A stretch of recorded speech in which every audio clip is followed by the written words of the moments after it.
یہ وہ پاکیزہ مشروب ہے جسے پی کر نہ سر میں درد ہوگا، نہ ہوش و حواس گم ہوں گے، بلکہ یہ صرف لذت اور سرور کا ذریعہ ہوگی۔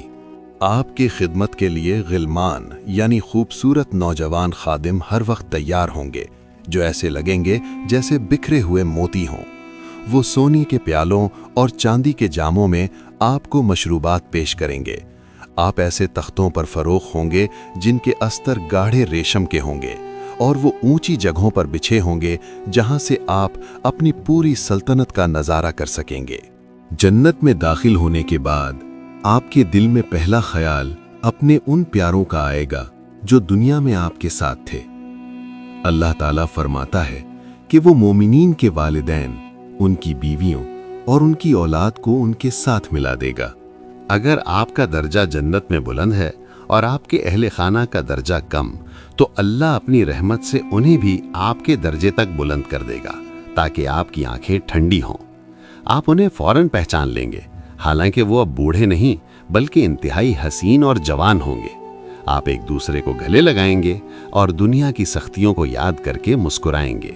جنتیوں کو ایسی پاکیزہ بیویاں یعنی حوریں دی جائیں گی جن کے حسن کا تصور انسانی عقل سے باہر ہے۔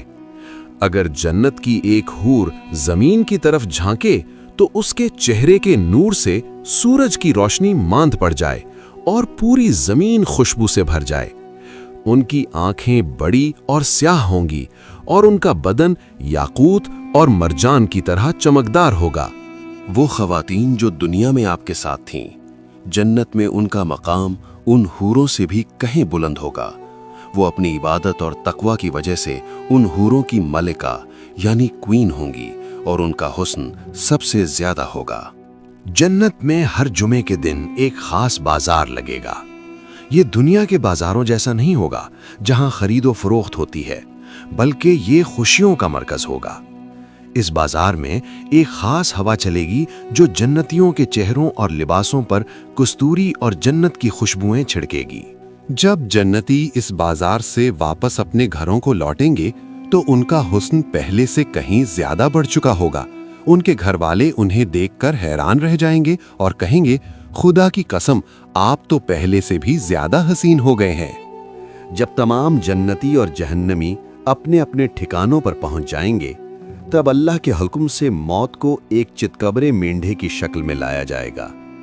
جنت اور دوزخ کے درمیان اس مینڈھے کو ذبح کر دیا جائے گا۔ ایک پکارنے والا پکارے گا، اے جنت والو، اب ہمیشہ کی زندگی ہے، کبھی موت نہیں آئے گی، اور اے جہنم والو، اب ہمیشہ کی زندگی ہے، کبھی موت نہیں آئے گی۔ یہ سن کر جنتیوں کی خوشی کی کوئی حد نہیں رہے گی، کیونکہ اب ان سے ان کی نعمتیں چھن جانے کا کوئی ڈر نہیں ہوگا۔ جنت کے درجات میں سب سے بلند مقام جنت الفردوس ہے۔ یہ وہ جگہ ہے جس کی چھت خود اللہ سبحانہ و تعالیٰ کا عرش ہے۔ جنت کی تمام نہریں اسی بلند مقام سے پھوٹتی ہیں۔ یہاں کے رہنے والے براہ راست عرش الہی کا مشاہدہ کریں گے۔ وہاں کوئی سورج نہیں ہوگا، لیکن عرش کا ایک خاص نور ہوگا جو پوری جنت کو روشن رکھے گا، جس میں نہ تپش ہوگی اور نہ ہی اندھیرا۔ جنت صرف انسانوں کے لیے نہیں بلکہ ان خاص جانوروں کو بھی وہاں لایا جائے گا جنہوں نے اللہ کے احکام کی تعمیل میں یا انبیاء کی خدمت میں حصہ لیا۔ اصحاب کہف کا کتا جو ان کے ساتھ غار کے دہانے پر پہرا دیتا رہا، حضرت صالح علیہ السلام کی اونٹنی جس کا تذکرہ قرآن میں معجزے کے طور پر آیا، حضرت سلیمان علیہ السلام کا ہدہد اور چیونٹی جنہوں نے توحید کی گواہی دی اور لشکروں کو راستہ دکھایا، نبی کریم صلی اللہ علیہ وسلم کی اونٹنی قصوہ جس پر آپ صلی اللہ علیہ وسلم نے ہجرت کا سفر طے کیا۔ جمعے کا دن یوم مزید، ہر جمعے کے دن اللہ تعالیٰ تمام جنتیوں کو اپنی بارگاہ میں طلب فرمائے گا۔ ایک وسیع وادی کسیب میں محفل سجے گی۔ جنتی اپنے درجوں کے مطابق سونے، چاندی، موتیوں اور یاقوت کے ممبروں پر بیٹھیں گے۔ ادنا درجے کا جنتی اگرچہ وہاں کوئی ادنا نہیں، کستوری کے ٹیلوں پر بیٹھے گا۔ اللہ تعالیٰ فرمائے گا، اے میرے بندو، کیا میں نے تم سے کیا ہوا وعدہ پورا نہیں کر دیا؟ بندے عرض کریں گے، اے پروردگار،